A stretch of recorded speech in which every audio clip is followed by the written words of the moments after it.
Alors, bonjour Marc, ça se prononce Guyon?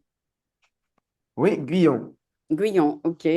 Enchantée de faire ta connaissance. Donc, Enchanté aussi. je viens de voir que tu as organisé un club international pour les Français. Es-tu français? Oui, je suis même Marseillais. Je suis né et j'ai grandi à Marseille. Ah bon, comment tu as atterri à Hong Kong alors? Comme en fait la plupart des Français qui sont expats à Hong Kong, hein, je n'ai aucune origine hongkongaise, mais j'avais envie de venir à Hong Kong, découvrir la ville, les arts martiaux, le travail ici. Ah Et bon, voilà, en fait à l'origine c'est les arts martiaux, surtout. Je suis allé à Hong Kong, comme on peut aller au Brésil pour faire de la capoeira ou en Corée pour du taekwondo. ouais. Tu as rencontré des amis? Finalement, j'y suis resté. D'accord, tu as rencontré des amis. Oui, mais très vite, j'ai fait beaucoup de contacts à Hong Kong. C'est devenu naturel de développer un réseau et de rester ici. Et je me suis senti chez moi ici très rapidement. Voilà. Ah ben, c'est bien que chacun a un endroit où il se sent chez lui et donc toi, tu as trouvé. Voilà. Et tu es là-bas depuis combien de temps? Ça fait 12 ans. 12. Un, deux, Ça fait un 12. bail, hein. Ça fait Ah beaucoup. ouais. Et Alors, toi, ça fait combien de temps que tu es à Los Angeles? moi, j'étais à Los Angeles quand je t'ai invité et là, je suis à San Francisco, mais c'est le même, Ah, c'est pas loin. c'est la même heure. Il est 18 heures California time. Même fuseau horaire. Oui, on a un énorme décalage horaire en fait. Je pensais que c'était moins que ça, mais c'est 15 heures. Pour moi, on est le 9 octobre, 9 heures du matin, le matin, tranquille. Et Ah pour bon? toi, d'ailleurs, pour toi, il fait encore jour, je vois, j'ai l'impression. Oui, 18 oui, heures. oui, le soleil se couche vers 7 heures. D'accord. Ah ben Dans- voilà, c'est vraiment. mais on a eu que du soleil ces derniers temps. Donc, on a eu de la chance. Il faisait très, très chaud à Los Angeles, dans les 90 et des fois dans les 100 Fahrenheit, hein. Et à San Francisco, bon, aujourd'hui, ça s'est un peu rafraîchi, heureusement. Mais Ok. hier, il faisait 93 Fahrenheit. Ça devait être, je ne sais pas combien en centigrade. Vous faites Fahrenheit? Tu es devenu. Non, on est en Celsius. Ah, vous êtes en Celsius. Bon, Je crois que les seuls qui sont en impérial, en Fahrenheit, dans le monde, c'est les Américains et les anciennes colonies britanniques. C'est très ouais, anglo-saxon tout ça. ouais, c'est peut-être pour ça qu'ils font Fahrenheit ici. Oui, en France, c'est Celsius. Donc, ça devait être dans les 30 Celsius. Et puis aujourd'hui, c'est bon, ça s'est calmé. Il fait que peut-être 70 aujourd'hui, Fahrenheit. Donc, si tu as une machine pour faire la conversion. Mais à part ça, je voulais parler surtout de toi. Alors, ça m'a intéressé de voir que tu as formé un club international pour les Français. Donc, c'est pour tous les Français du monde, c'est international. Oui, tout à fait. Et, d'ailleurs, c'est drôle de se sentir cette fois interviewé parce que je fais un peu comme toi. J'interviewe les gens. Bon, c'est vrai qu'ils sont essentiellement nazis parce que j'y suis bien implanté. Mais là, ça me fait plaisir d'échanger avec quelqu'un qui est sur le continent américain. Et Ouais. d'habitude, c'est moi qui fais les interviews. Et Ah là, ben bon, voilà, je pense qu'on est à peu près dans la même démarche. C'est-à-dire que, en tout cas, ce que je souhaite faire, c'est montrer comment vivent les Français dans le monde, expatriés ou binationaux, comme il y en a beaucoup aux États-Unis. Et voilà, en tout cas, tous ceux qui sont proches de la France dans le monde entier et ouais. faire des événements pour créer des liens avec tout le monde. Ce soir, par exemple, je fais une soirée aux courses et il y aura des Français, mais il y a aussi des Chinois, des étrangers, des gens qui veulent se rapprocher des Français. Donc, c'est le but du club.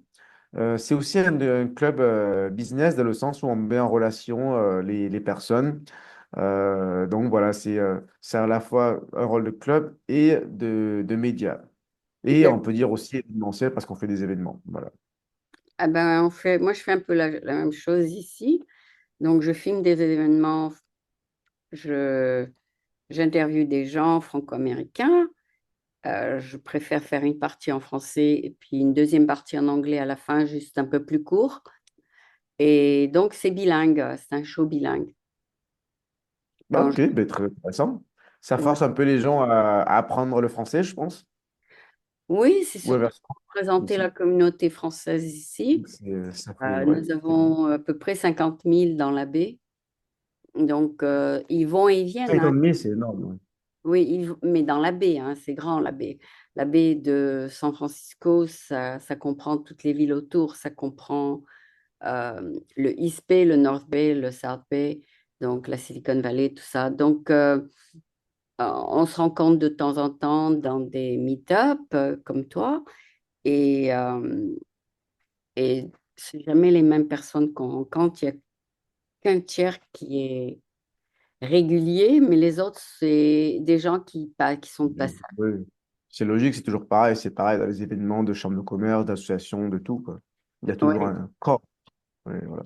ouais. Une minorité qui vient Ouais. régulièrement et les autres sont de passage. Alors, est-ce qu'il fait très chaud là où tu es? On dirait que tu as chaud. Assez chaud. À Hong Kong, le climat est assez chaud et humide et il fait bon quelques mois de l'année. Octobre, fin octobre, novembre, décembre, janvier, quand il fait normalement froid, à Hong Kong, il fait assez bon. Et le reste du temps, il fait assez chaud et humide, mais bon, on s'y habitue, ça va. Ça va, c'est bon. Ah oui, tu es habitué au climat méditerranéen, donc c'est assez chaud. Oui, c'est chaud, donc ça me dérange pas. Mais à Hong Kong, c'est un peu différent parce que c'est chaud et humide Ah et bon? tropical. Donc, Ah je bon? préfère la chaleur du sud de la France, mais bon, on peut pas tout avoir. Oui. De temps en temps, tu prends un avion et tu vas les voir, c'est ça? Voilà, c'est ça. Et donc, est-ce que tu es toujours au ministère des Affaires étrangères?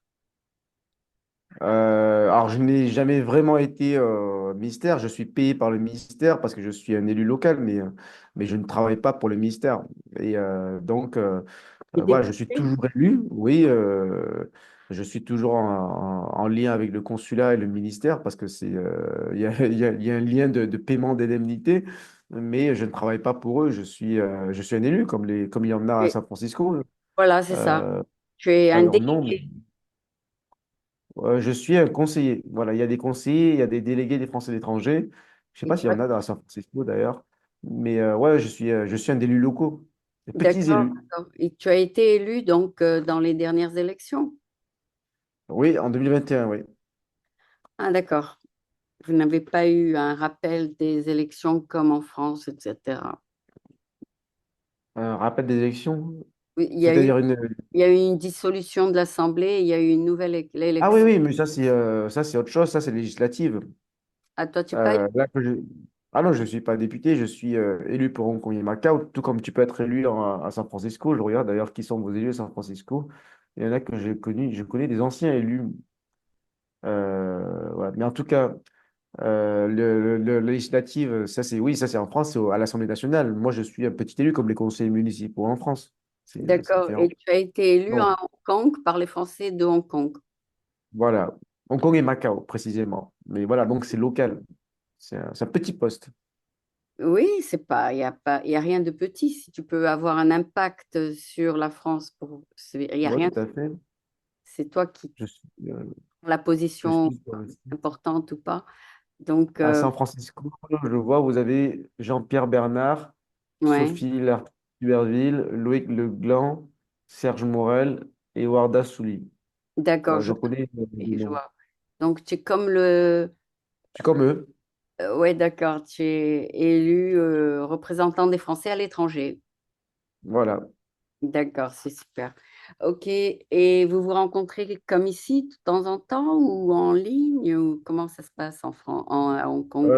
Toutes nos réunions, en général, elles sont en physique, en personne, parce que Hong Kong, c'est petit et donc c'est facile de se voir au consulat. Je sais que dans D'accord, d'autres pays, les conseils des Français étrangers sont très éloignés, ils font beaucoup de réunions en visio, mais nous, on fait tout en personne. ben, c'est bien ça. Donc, tu as des amis français à Hong Kong, c'est ça? Oui, bien entendu, j'ai de tout, mais forcément beaucoup de français parce que je suis français et parce que La fonction. je La suis engagé fonction. dans pas mal d'activités associatives, business et tout le reste. Donc forcément, on est obligé d'être au contact de la communauté française. D'accord. Et donc, les Français qui viennent te voir, étant donné que tu es le représentant, te parle de quels problèmes ou quelles issues? Ah, ils cherchent les bons plans, soirée, sortie. Il Là, parle, je suis à moitié sérieux. oui, est-ce qu'il te parle pour leurs enfants, comment on appelle, des Les tuition? bourses scolaires, les Bon, problématiques différentes. oui, Oui, c'est bien ça. sûr. D'accord, Ben, il y a des problématiques de terrain qui sont les mêmes que partout dans le monde, hein, l'éducation, les visas, l'assurance santé, ceci, cela, les démarches administratives, le consulat, ça existe partout. Et les d'accord, problématiques varient en fonction des lieux. Voilà, il y a des pays, des villes où il y a beaucoup de, on va dire, de sujets sociaux. oui, À Hong Kong, il y a très peu de cas sociaux, si on peut appeler ça comme ça, des cas de demande d'aide sociale. C'est plutôt des questions pratiques diverses. Voilà, moi, on me contacte pour tout et pour rien, hein. On me contacte souvent pour savoir à quelle heure ferme le consulat, à quelle heure ouvre le consulat, qu'est-ce qu'il faut faire, ceci, cela. Des infos qui sont facilement trouvables sur le site du consulat, mais bon, c'est pas grave, je leur réponds pour rendre service, par plaisir, oui, oui. limite Et du après, raisonnable. tu fais un rapport une fois par mois à la France? Non, non, je ne dépends pas de la France. Je fais mes newsletters où je fais un point sur mon activité. Je fais un point lors de réunions de permanence Oui, que j'essaie de faire mensuelles. oui, Et voilà, le rapport. Après, la plupart des rapports, c'est quelque chose qui est public, c'est les réseaux sociaux. Mon premier rapport, c'est les réseaux sociaux parce que les gens voient ce que je fais, qui je rencontre. Voilà, là, par exemple, là, je suis en train de travailler sur l'armistice le mois prochain. Il y a une cérémonie, ça se prépare, etc. Et quand j'y vais, ça se voit. Voilà. Et après, le reste des rapports, c'est confidentiel. Donc, qui a droit à telle ou telle bourse, ça, je vais pas faire un rapport parce que ce sont des données personnelles. Et après, le reste des rapports, il y a aussi ce qui n'est pas confidentiel, c'est sur le site du consulat, donc c'est facile à trouver. Voilà. d'accord, De toute façon le job, en quelque sorte, de conseiller français étranger, c'est deux, trois réunions par an, pas plus, et voter aux élections sénatoriales. Donc, tout le reste, c'est à l'appréciation des élus et évidemment de leurs électeurs, ce qu'ils leur demandent. Voilà, donc d'accord, quand quelqu'un m'appelle pour me dire comment je fais mon visa, etc., je ne vais pas écrire un rapport sur dire, ouais, ce matin, j'ai rendu service à un Français qui m'a demandé, qui m'a posé une question sur le visa. Souvent, ce sont des choses assez banales. d'accord, d'accord. Mais en général, tu suis la politique française et tu les tiens au courant de ce qui se passe en France ou quelque chose. Oui, oui, effectivement. Alors ça, c'est un bon point que peu d'élus font. Beaucoup d'élus, et c'est mon point de vue aussi, se contentent d'être un petit peu des assistantes sociales. Je dis ça souvent. Euh, alors, pas pour me moquer, mais bon, voilà, c'est une réalité. Il y a beaucoup d'élus qui ne font pas de politique et ils disent, voilà, moi je suis là pour rendre service à tous les Français, de gauche, de droite, tout ça. Mais c'est vrai, moi aussi je le fais, mais ça ne suffit pas. Il faut aussi avoir un engagement politique parce que finalement, on est des élus de la République, donc on s'engage pour certaines valeurs, pour une certaine éthique, pour certaines, voilà, et on D'accord, discute de politique aussi. Moi, je discute avec des gens qui ne sont pas d'accord avec moi, mais il faut du contenu politique. Il faut d'accord, s'engager, il faut d'accord. assumer. Et il y a des gens qui ne le font pas. Donc moi, je le fais. Et une des raisons aussi, c'est pour tenir au courant nos compatriotes qui sont à l'étranger, qui sont parfois déconnectés. Ils ont des idées, mais ils n'ont pas suivi l'actualité. Il y a des gens qui ne sont pas au courant de ce qui s'est passé récemment en France. Donc mon rôle, c'est aussi d'aider les Français à recréer un lien avec la France, non seulement culturellement, voilà, on fait des apéros, on boit du vin, on mange du fromage, mais on se reconnecte aussi en suivant l'actualité, en discutant de l'actualité et en parlant politique, parce que c'est très français. On aime la politique, on aime la philosophie, on aime parler de tout. Oui, il y a le nouveau Premier ministre Michel Barnier et tout le monde est contre parce que les républicains n'ont eu que 6% des voix et il a été le Premier ministre. Alors, tous ceux qui ont eu beaucoup plus de voix disent pourquoi notre Premier ministre n'est pas de notre parti. Donc, est-ce que tu fais partie d'un parti ou tu es plutôt anonyme là-dessus? Moi, je suis indépendant, je ne fais partie d'aucun parti. Je faisais partie de certains partis autrefois. J'ai été membre de l'UMP, d'ILR, Ouais, de Reconquête. ouais, Voilà, donc on peut dire que je suis globalement de droite, mais aujourd'hui, je fais le constat que la plupart des partis nationaux ne répondent pas aux problématiques des Français étrangers. ni aux questions que se posent les Français étrangers. Donc, beaucoup sont plutôt bons de leur travail euh, national, mais au niveau des Français étrangers, sur des sujets de taxation et sur d'autres, ils ne répondent pas forcément aux problématiques de même de leurs électeurs. Donc, le gouvernement macroniste n'a pas répondu favorablement aux demandes de leurs élus macronistes, ne serait-ce que pour la CSG, CRDS, ce que tu peux payer comme impôt. Voilà, donc finalement, quelqu'un qui est normalement de ton camp ne va pas forcément être euh, pour, euh, pour tes intérêts. Ils vont plutôt, avant tout, être pour les intérêts des Français de France, ce que, à la rigueur, je peux comprendre. Voilà. Mais je pense qu'il faut être indépendant à l'étranger parce qu'on est moins politique. On est moins politique parce qu'on est plus sur le terrain. On a parlé, voilà, problématiques, bourse scolaire, questions diverses, très bien. Et on est moins politique aussi parce on va s'occuper de business, on va parler de choses diverses. Et la politique, il faut rester connecté, il faut rester engagé, mais il ne faut pas que ce soit aussi sectaire qu'en France. Et justement, pourquoi je suis indépendant, c'est parce que je ne veux pas être sectaire.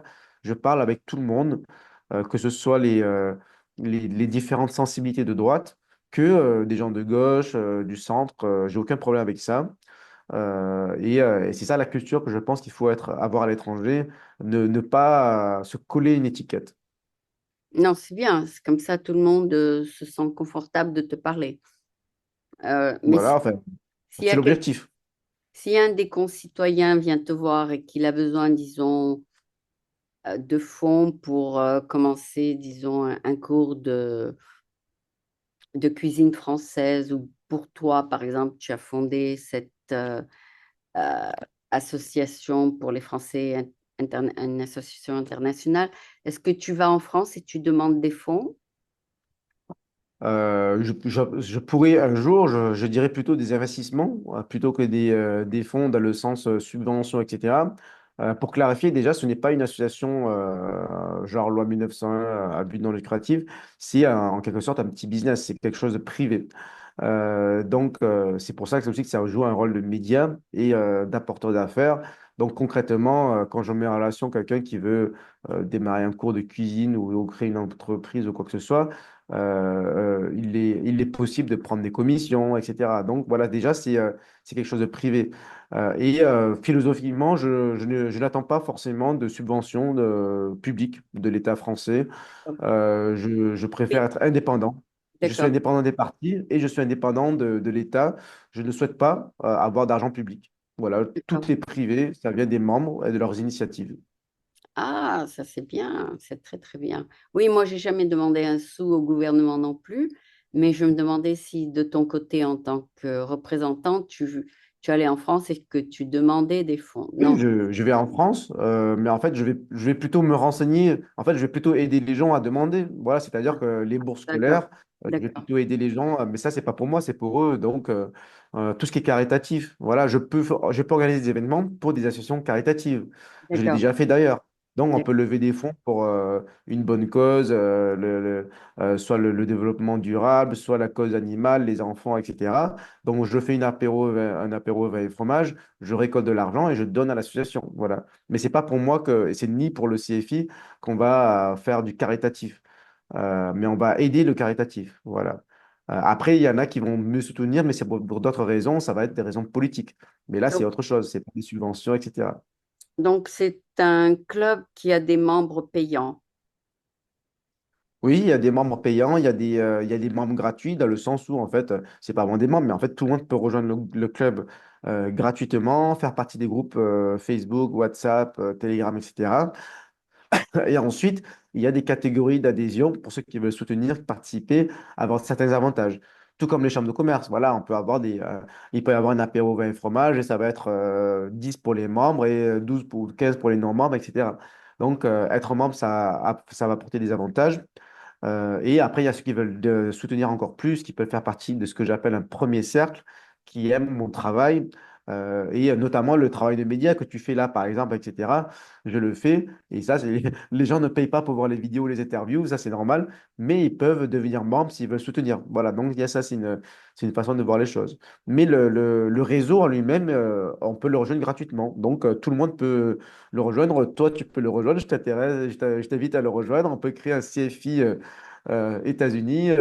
Et ton réseau on peut travailler ensemble. On a un réseau d'ailleurs au Canada, donc, qui s'appelle Tricolore et qui est partenaire du CFI. Donc, on travaille ensemble. On peut très bien faire ça partout dans le monde, y compris aux États-Unis. Ouais, ce serait bien de faire une partnership, comme on dit, un Oui. partnering.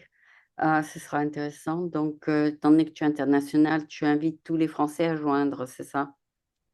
Oui, voilà, tant qu'on a quand même un point commun, c'est la passion de la France. Voilà, donc même si on n'est pas français d'ailleurs, parce qu'il y a comme j'ai dit au début, il y a des étrangers, il y a de tout.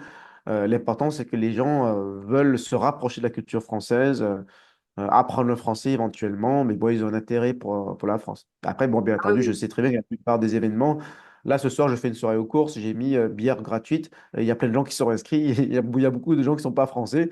Pourquoi pas? Ça ne me dérange pas. Après, oui. c'est pas de la bière française. Il n'y a pas grand-chose de français ce soir. Mais il y a quand même une certaine francophonie, il y a beaucoup de Français qui vont venir, donc il y a des gens qui vont venir pour rencontrer des Français. Et la bière est donnée par une compagnie de bière. Elle est sans doute sponsorisée, mais en tout cas, oui, il y a de la bière offerte par l'organisateur, qui est le Hong Kong Jockey Club, Ah bon? qui est le grand organisme caritatif et de jeux de Hong Kong. Donc, c'est eux qui ont les moyens de nous inviter, de nous faire une place réservée au Club France International parce qu'ils nous connaissent, parce qu'on est sérieux, parce que eux cherchent des personnes qui vont faire la promotion. De leurs activités de Hong Kong, etc. Et on travaille très bien ensemble depuis des années. Et il y a combien de Français à Hong Kong? Il y a officiellement inscrit, il y en a 10 000. Dans la réalité, je pense qu'il y en a 15 000, 20 000 peut-être. En général, on dit que c'est le double, même Oui, si c'est peut-être un peu moins vrai de nos jours. Voilà. beaucoup. Et autrefois, on était 14 000 inscrits. Donc ça a diminué, mais bon, ça revient. Ça va et ça vient, quoi. D'accord, d'accord. Donc, ouais, c'est parce que Hong Kong, bon, c'est une ville assez importante, mais la communauté française est plutôt minoritaire. Oui, ben, elle est certainement pas majoritaire, c'est sûr, en Chine. Mais je dirais qu'elle est en quelque sorte vue comme majoritaire parmi les expats parce que les Français sont très visibles, avec beaucoup de restaurants, beaucoup d'activités culturelles, etc. Donc les Français sont beaucoup plus visibles que les Allemands, les Italiens, par exemple.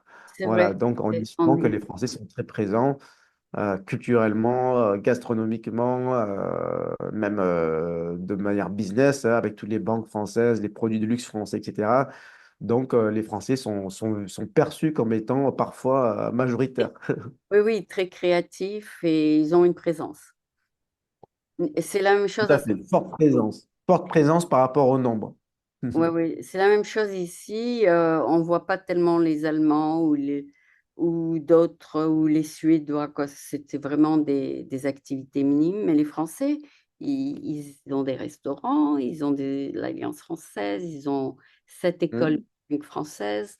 C'est incroyable. Donc, vous avez l'école française, le lycée français de Hong Kong.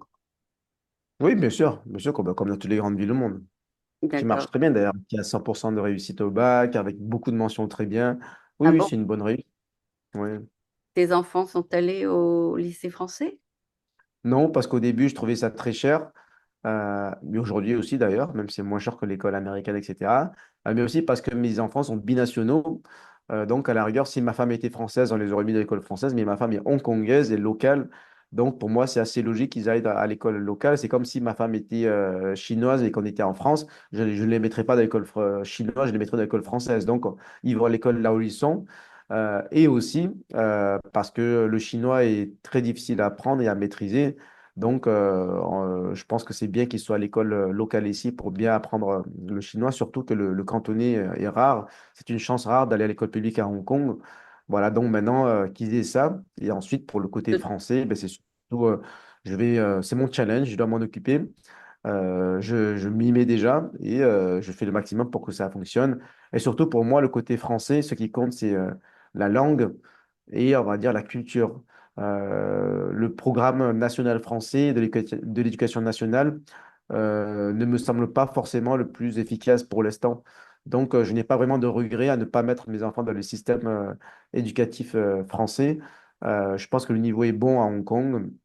Donc, voilà, tout ce qui leur manque, c'est la langue française, la culture française. Oui. Voilà. passer 3 mois en France et puis ils parleront couramment. Voilà, voilà, donc c'est l'objectif. Le plus possible en France, ou en tout cas au contact de la France, ou en tout cas de la culture française, regarder des dessins animés en français, lire le plus en français, suivre la politique en français, ça ils le font naturellement sans le vouloir, parce que je suis toujours en train d'écouter des vidéos et ils me demandent c'est qui lui, c'est qui lui.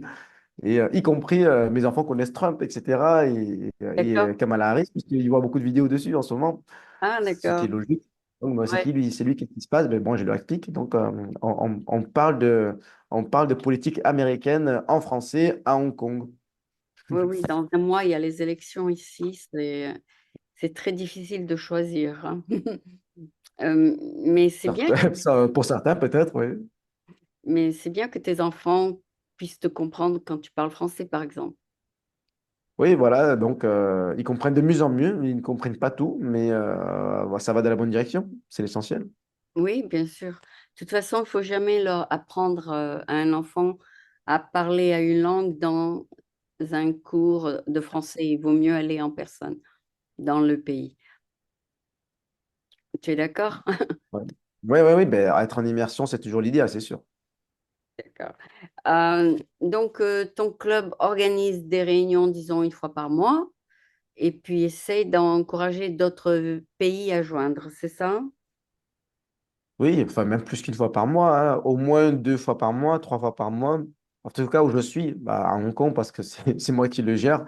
Là, ce soir, j'ai un événement. Après, j'en ai un autre 2 semaines après. Et en plus de ça, on a des événements un petit peu plus casual, si on peut dire, où on dit, bah, voilà, qui est dispo ce soir, demain, etc. Donc, on fait plus qu'un événement par mois. Mais c'est vrai que la norme, ce serait de faire environ un événement par mois, que ce soit en Suisse, à Tokyo, à Singapour, etc. La plupart de mes représentants dans le monde essaient de faire un événement par mois, c'est un peu la norme. À Shenzhen, ils arrivent déjà à faire 2 événements par mois. Shenzhen, c'est à côté de Hong Kong, c'est juste à côté. Et on a une équipe sur place qui fait des événements environ 2 fois par mois. Là, c'est déjà pas mal. Ah oui, oui, non, ça c'est. Vous êtes très productif. Je ne sais pas si je pourrais faire la même chose ici, mais c'est toujours à essayer. Quand on veut, on peut, hein. C'est Oui, possible. oui, oui, je suis sûre, mais il faut que je recrute, que je contacte des Français pour venir à ces événements aussi. Mais je suis sûre que c'est possible. Il faut avoir, disons, le drive, l'envie de le faire surtout. Et puis, une fois que tu as vraiment cet élan de vouloir le faire, donc tu, c'est en toi de le faire, quoi. Donc, ton show s'appelle comment ça s'appelle French Hong Kong TV? Ben moi, c'est le Club France International, c'est international, et donc on l'appelle, c'est le CFI, Club France International, et donc on fait CFI Hong Kong, CFI Shenzhen, CFI Singapour, partout dans le monde, CFI San Francisco peut-être un jour, ou en tout cas partenaire, Tu voilà, pourras interviewer des gens à San Francisco, d'accord. Oui, oui, non, je veux pour bien faire des faire. événements, hein, c'est pas que les interviews, ou des mises en relation, des conseils divers, Donc, des articles, voilà. ça m'intéresse de travailler avec toi là-dessus, parce que bon, de travailler toute seule, c'est pas évident. Il faut toujours un petit peu d'encouragement de quelqu'un qui te dit, voilà, fais comme ça, ou bien quelqu'un à qui tu parles, quoi, 1 fois par an ou 1 fois par mois, où tu dis, qu'est-ce que je dois faire disons, un accountability, quelqu'un qui te dit ce qu'il faut faire un peu. Toi, ça t'a pris combien de temps pour former ton club? Bah, combien de temps ça m'a pris? Bah, c'est quasiment rien parce que ça a démarré tout de suite. D'autant plus qu'avant ça, j'avais déjà une expérience de 6 ans de président du FE Hong Kong et avant cela, de 1 an de membre de l'équipe. Donc, en fait, dès que il y a eu une sorte de séparation avec mon ancienne vie associative, j'avais déjà une équipe opérationnelle. Donc, en fait, ça s'est fait naturellement. D'accord. Voilà, après, bon, on est toujours en phase de développement. Si je prends par comparaison, par exemple, Shenzhen, j'ai fait moi-même les événements et après, ça m'a pris 1 ou 2 événements, donc on va dire environ un mois pour mettre en place une équipe. C'est assez rapide. Les gens viennent à l'événement, ça leur plaît, et après, ils disent, bon, qui veut organiser le prochain événement? Et après, Ça, ça avance tout seul. Voilà, donc, et après, les choses se font progressivement. Par exemple, au début, ils trouvaient le lieu pour faire l'événement, ils me donnaient le nom, l'adresse, etc. Donc, je les aidais à faire le flyer, le poster. Maintenant, ils le font eux-mêmes tout seuls. Donc, petit à petit, il y a des choses qu'ils font eux-mêmes tout seuls. Et là, ce samedi, d'ailleurs, il y a un événement à Shenzhen. Je pense que je vais y aller, je vais essayer. Et ils sont débrouillés tout seuls. Moi, j'ai rien fait. Ils ont fait la com. Ils ont fait eux-mêmes leur flyer, leur com. Et si j'y vais pas, d'ailleurs, c'est pas grave. Ils se débrouillent, c'est des grands. Voilà, donc ils sont devenus indépendants. Et D'accord. il faut le faire partout dans le monde. Et effectivement, il faut une équipe parce qu'on ne peut pas tout faire tout seul. Surtout si on fait un événement et qu'on est tout seul. Si le jour même de l'événement, on tombe malade ou on a un problème personnel, on ne peut pas tout annuler. Donc, quand on fait un événement, de préférence, il faut être deux, trois personnes. Et après, une équipe en général. Et puis, de toute façon, quand on crée un réseau, moi, je pars du principe que tout ce qu'on crée, ça doit nous dépasser. C'est-à-dire que si demain, je tombe sous un camion et je disparais de la surface de la Terre, il faut que le CFI continue. Ah, Et d'accord. tout ce que je fais aussi maintenant. Donc, il faut pas qu'une structure ou un mouvement dépende entièrement d'une personne. Il peut reposer sur une personne dans les faits parce que tout dans les faits, il y a toujours une dynamique, il y a toujours des gens qui suivent des personnes, etc. Mais dans tout mouvement, toute association, toute entreprise, etc., il faut que le mouvement lui-même ait une âme, est un fonctionnement, est un groupe qui fonctionne plus ou moins impersonnel. Et puis même la personne qui organise, elle n'a pas intérêt à tout faire elle-même, sinon ça devient un poids trop important. Moi, je l'ai fait un petit peu au début par la nature des choses, tout comme quand j'ai créé mon entreprise, mon club de sport, tout ça. Au début, j'étais à l'accueil du matin au soir. Au début, peut-être pendant une certaine période, on n'a pas le choix, mais c'est trop lourd à porter. On n'a pas de choses, on n'a pas que ça à faire. On a besoin de travailler ensemble avec d'autres personnes. Et enfin, comme tu le dis aussi, je pense que tu as besoin de gens avec qui parler, avec qui brainstormer pour se Voilà. dire, ben voilà, qu'est-ce qu'on fait la prochaine fois. Et si on est dans ce resto, après, il y a quelqu'un de mon équipe qui va dire, ben non, on est déjà allé trop souvent, tout ça, il faudrait qu'on change. Donc, on a besoin soi-même d'évoluer, on a besoin d'être dans une équipe. Donc, c'est pour ça que moi, je cherche constamment, je lance un appel à tous ceux qui veulent rejoindre nos équipes à Hong Kong ou ailleurs dans le monde. On a besoin de toujours élargir nos équipes parce que à plusieurs, on va plus loin et Bon, on a plus d'idées, on travaille mieux. donc club français, il faut être français d'abord avant de joindre le club. Non, non, c'est un club France international. Donc, il faut être international et français. Il faut être francophile. Et donc, bon, après, dans le membre de l'équipe, il vaut mieux être français, ou en tout cas francophone, sinon c'est compliqué de gérer. Oui. Mais venir aux événements, devenir membre, c'est ouvert à tous, y compris ceux qui ne sont pas français. Donc, à Hong Kong, j'ai pas mal de membres qui sont chinois et qui ne parlent pas un mot de français, mais qui viennent aux événements parce que ça leur plaît. Ça leur plaît de rencontrer des Français, ça leur plaît de boire du vin français, et puis ça leur plaît tout simplement les événements qu'on organise. Ça, ils se sentent bien, ils reviennent. Et après, le but, c'est que petit à petit, ils se rapprochent de plus en plus de la France et qu'ils commencent à apprendre le français, si ce n'est pas déjà le cas. Et c'est ça le but du Club France aussi. C'est pas un club de Français. C'est un club pour faire rayonner la France dans le monde, entre autres. Donc, on veut que les gens se rapprochent de la France. Et aussi, on veut que les Français se rapprochent localement. C'est-à-dire, en Chine, je veux que les Français découvrent la Chine, en Thaïlande, qu'ils découvrent la Thaïlande, et aux États-Unis aussi. Donc, on ne veut pas non plus que les Français vivent entre Français, on veut que les Français s'ouvrent à la culture locale où ils vivent. Donc, c'est ça la différence justement entre le CFI et d'autres associations franco-françaises où il n'y a que des Français, que des gens qui parlent français, qui vivent un peu dans une bulle de franco-français dans le monde. C'est pas forcément ce que je veux. Je ne critique pas, ils ont le droit. Mais tout ce que je veux dire, c'est que c'est différent. C'est pas ce que je fais. D'accord. Non, mais non, c'est très bien ce que tu fais parce qu'on avait un meet-up ici où par exemple, les membres de la Chambre de commerce franco-américaine qui ne parlaient pas français venaient à l'événement. Donc, ils Oui, veulent juste boire un verre, prendre des tout à pâtisseries. fait. Mais c'est typiquement l'état d'esprit du CFI. On travaille beaucoup comme les chambres de commerce parce que justement, le business, c'est l'anglais, c'est international. Le business, c'est pas franco-français. Donc, normalement, dans les événements de business, on parle anglais. Et aussi la French Tech aussi. Je pense qu'il y a une French Tech à San Francisco, logiquement. Et la French Tech ne parle pas français. La French Tech parle anglais parce qu'elle veut attirer des gens vers la France.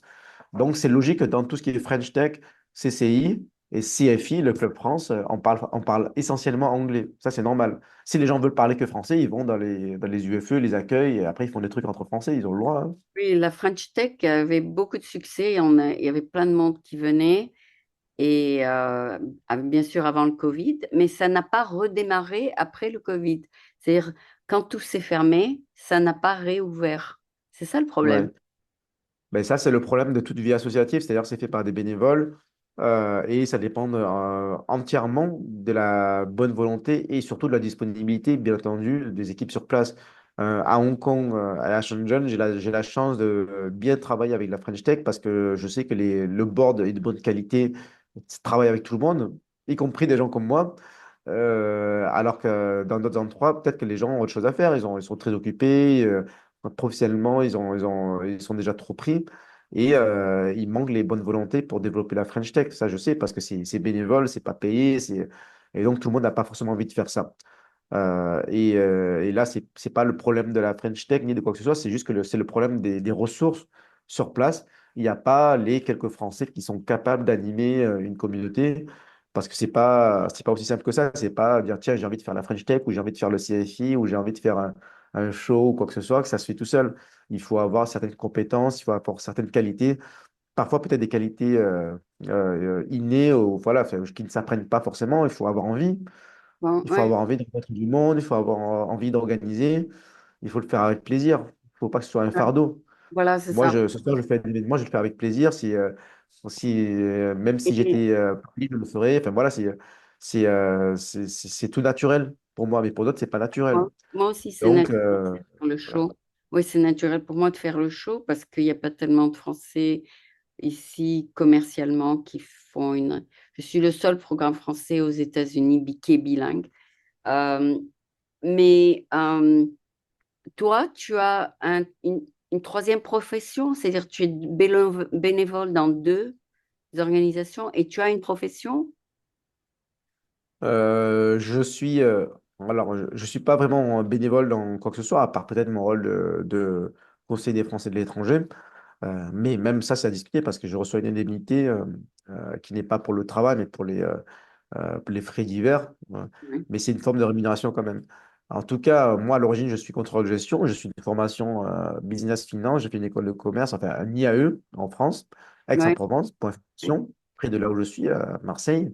Et oui. j'ai travaillé en contrôle de gestion, en finance quelques années. Ensuite, j'ai créé mes clubs d'arts martiaux, le sport. Voilà, Ah je oui. suis, comme je l'ai dit au début, passionné d'arts martiaux, kung-fu, MMA, lutte, tout, tout, tout. Et tu as un Et club, jusqu'au Covid, voilà. tu as un club en. J'avais plusieurs clubs jusqu'au Covid. Le Covid, ça a tout détruit. Et depuis le Covid, je donne des cours particuliers, je me débrouille différemment, mais depuis le Covid, je me concentre sur le CFI.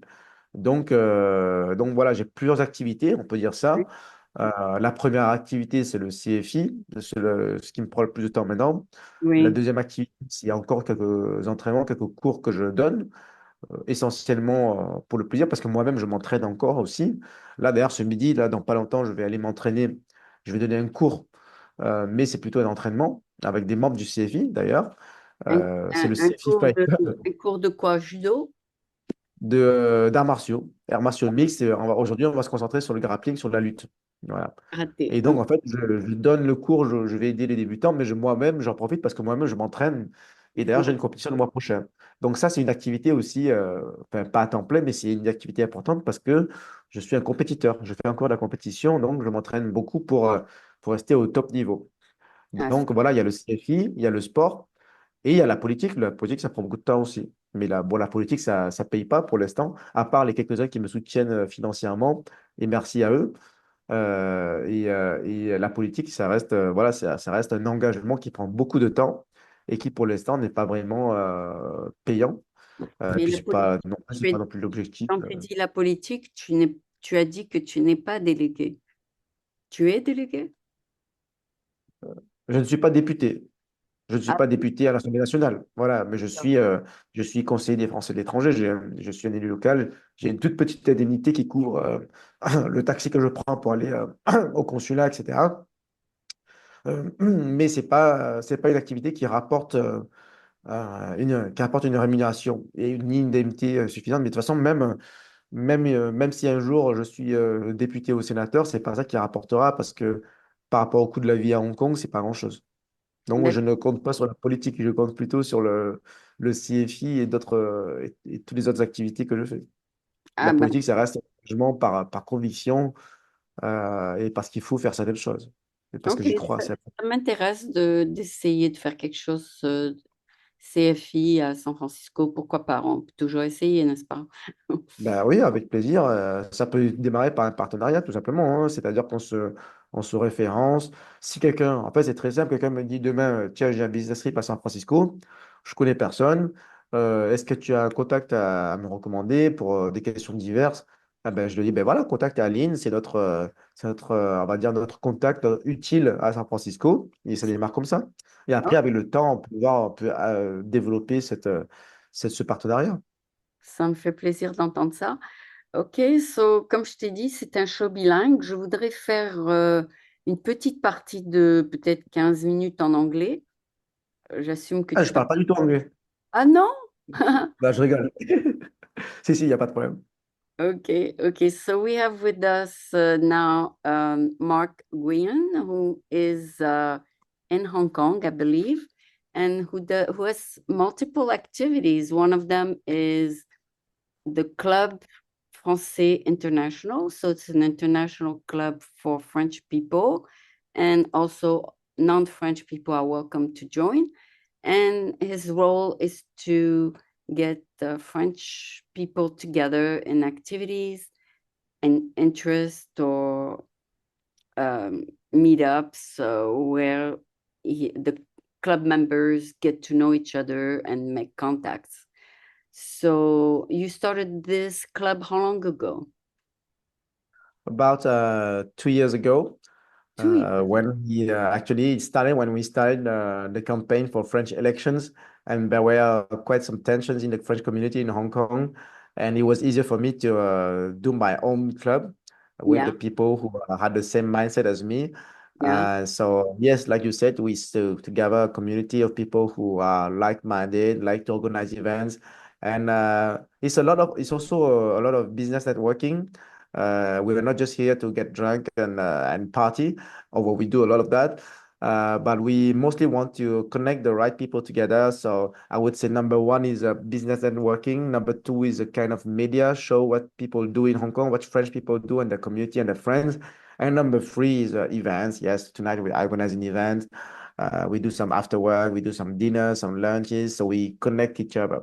yeah. And it's not only for the French, it's also for everyone, people who learn French, people who like France, who are interested in whatever is French, is everybody's welcome in the Club France International. Great. So if I go to your club tonight, if I was in Hong Kong, will I find maybe 50% speak French and 50% would speak Chinese? It depends on the nature of events. Tonight we have an event at the Happy Valley Races. I think we will be, yes, about 50%. In most events, we are a majority of French people would say 60, 70%, mostly French. But at least it's not 100% because there's a lot of non-foreign, there's a lot of foreigner and some Chinese, but also many Americans because Hong Kong is very international. So actually, most of people who come to my events, if they are not Chinese, they are over expats. And there's a lot of Hong Kong people, and actually, even Hong Kong people, a lot of them are foreigners, or they have like American, Canadian, another European passport, and so on. So the profile of most people who come to CFI event is international people, or Hong Kong people who have studied abroad, have some experience abroad, have an international mindset. And of course, everybody's welcome. Sometimes we have some very Chinese people who always lived.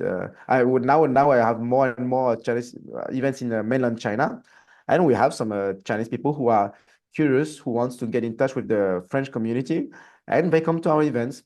And some of them they don't speak good English, so they come to CFI events and they speak French and Mandarin. So that's nice. I like it more and more. Yeah, and I'm sure they make business contact as well. Tonight is more like a social event. Yeah. Yeah, tonight is the theme is Oktoberfest, Yeah, and it has nothing to do with France, but they invite us. So it would say we are the friends of Germany also. So we have the French-German night at the Hong Kong races, horse racing stuff, and yeah, that's it. So yeah. everybody's We welcome. have Tonight is more for having we some have fun a times. we have a block party for Oktoberfest. It's a lot of Oh, fun, good. yeah, with the band and dancing and drinking. Oh, So, nice. like you said, with beer and all When that. is it? This weekend? It's probably gonna be, yeah, this weekend, Oktoberfest somewhere. I don't go. I mean, I pass by them. I mean, and I see it, people dancing and drinking, and they have a band, live band, and all that. But And October, you don't go dancing and drinking? no, I don't. You But should. I like to film a little bit. I film it. I like to film events, and but the Oktoberfest is all month, so many clubs organize party to celebrate Oktoberfest at different times. I don't know if you've been to America, but I'm sure you'll get a chance to come one day. Mm, yeah. But I've been to San Francisco Oh, last year. A few months ago, I was there yeah. How did you like it so far? one day. Well, I was there only for a few hours. I took a flight, like I was going to Brazil or Mexico. I don't remember for it was Brazil, Mexico, but I went through San Francisco, Mhm. stopover for like 8 hours. So I Yeah. went there, I found a place, I had a beer, and then have a look around, and that's it. Well, Oh. from what I've seen, I like it. That's it. Oh, wow, that's awesome. But next time, try to stay more than 9 hours, or maybe. Yeah, yeah, of course. I like to. Well, I'm waiting for the invitation. Yeah, well, we can organize the Club France International San Francisco chapter. I'd love to. Yeah, so that'll be great. So I'm glad that you found, different ways to express your talent in getting people together and your talent of organizing. You have a good sense of you love people and you put them together, right? We can say that. Yes. We can say people describe me as a people's person, maybe. Well, what's for sure is that I love to meet people. I love to meet interesting people. I don't know if I can say I love people and all the people in the world. Oh, yeah, yeah. But yeah, yeah, I love to meet good, like-minded people who are open-minded. They can talk with everyone and have a good night with everyone. That's the Okay. mindset. People can find you on LinkedIn, Marc Guillon, Club France International, if they want to get in touch with you, you're on LinkedIn. Yeah, yeah, on LinkedIn, on Twitter, on Telegram, on everywhere. Usually, if you Google my name, you find me easily, and you Okay. find all my social media, and simply on my website, they can contact me at contact@marcguillon.com. So they Oh, can send me that address, and they can subscribe to my newsletters and so on. So oh, that's I'll go to the other marcguillon.com, and you ones. can just Yeah, easy. I'll try to find you on other social websites, also social places, because I only found you through LinkedIn.